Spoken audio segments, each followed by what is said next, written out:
You know, I have I have studied many of the books on Swami Vivekananda, and also I have had a lot of discussion with the experts. But one thing I want to share with you today, with all your ignited mind on Swami Vivekananda's birthday, what impressed me are two-line statements of Swami Vivekananda, and very rarely spoken those words. So I want to repeat the youth what he said. He is a spiritual leader of great might and representing the whole India, a spiritual leader. What he says, I want to read to you what he says. He said, my name, Swami Vivekananda ji says, my name should not be made prominent. It is my ideas that I want to be realized. So very rarely a human being, a leader, a people's leader, a spiritual leader will say, not my name, but my ideas that I want to be realized. So beautiful. So today what we need, the great ideas. How the great ideas really will make us, after all, ideas comes from, where from it comes. First we have to have a vision, a goal, and then a dream. If you have a dream, then thoughts will come, ideas will come. If thoughts come, then what comes next? What comes next? Action. Action will come next. Is it not? So all of you is going to repeat with me.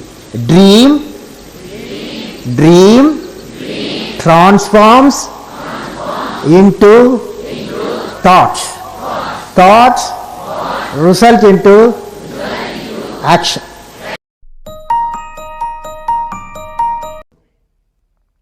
Friends, the thought of Swami Vivekananda are eternal, and we must always remember true immortality is to be achieved by creating something of value to the world, something that will outlive ourselves.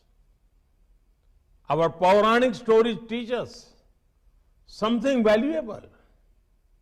They teach us that those who chase immortality almost never got it.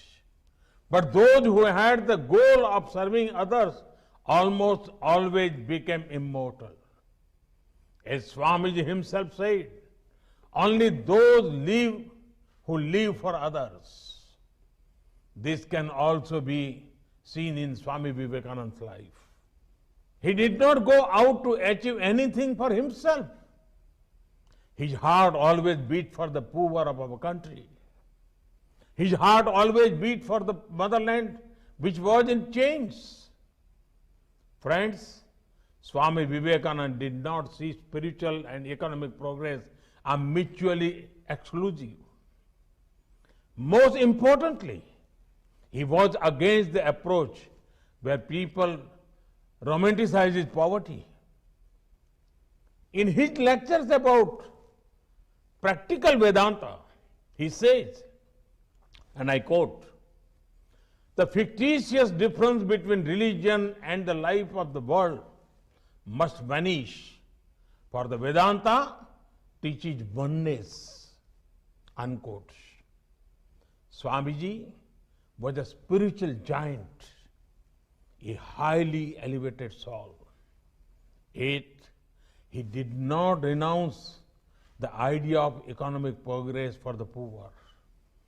Swamiji was a sannyasi himself. He never sought for himself a single paisa of money, but he helped raise funds to build great institutions.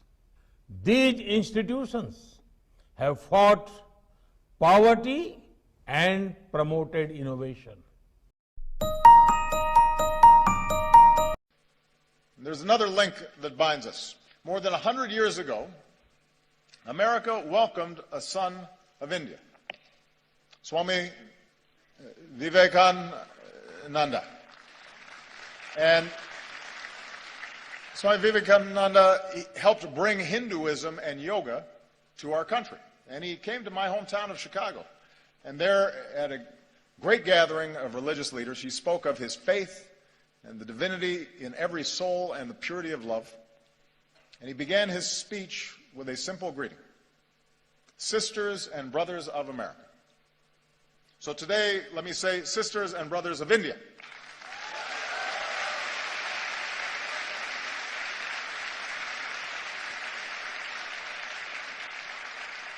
My confidence in what our nations can achieve together is rooted in the values that we share. For we may have our different histories and speak different languages, but when we look at each other, we see a reflection of ourselves. Having thrown off colonialism, we created constitutions that began with the three same words: we the people. There is a story about Swami Vivekananda. You know about that? Someone wanted to insult Swami Vivekananda, his own professor. He was insulting him all the time. So, Vivekananda went and sat in the same table as this professor in Oxford in the breakfast room. And the professor looked at him. Those days there was more racial discrimination and all, apartheid days. This was in London, in Oxford, in England, in Oxford, in England. So he went and sat on the same table, and the professor said, a pig and a bird cannot sit in the same place. Meaning he is a pig. So you know what Swami Vivekananda said? Sir, you tell me, any moment I will fly away.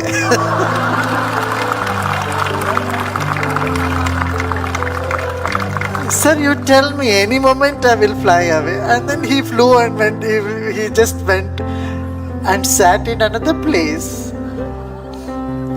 And he had food there. And the same professor once asked him, suppose he asked in the classroom, Swami Vivekananda was also a student. He asked in the classroom, when you are walking in the street and you find a book of wisdom or you find some money, which one you will pick up? And Swami Vivekananda said, I'll pick up the money.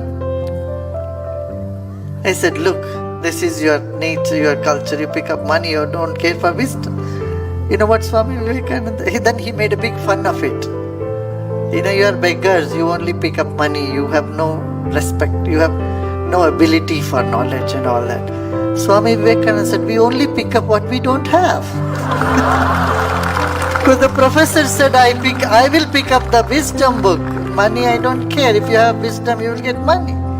But Swami Vivekananda said, sir, you are right, you only pick up what you don't have.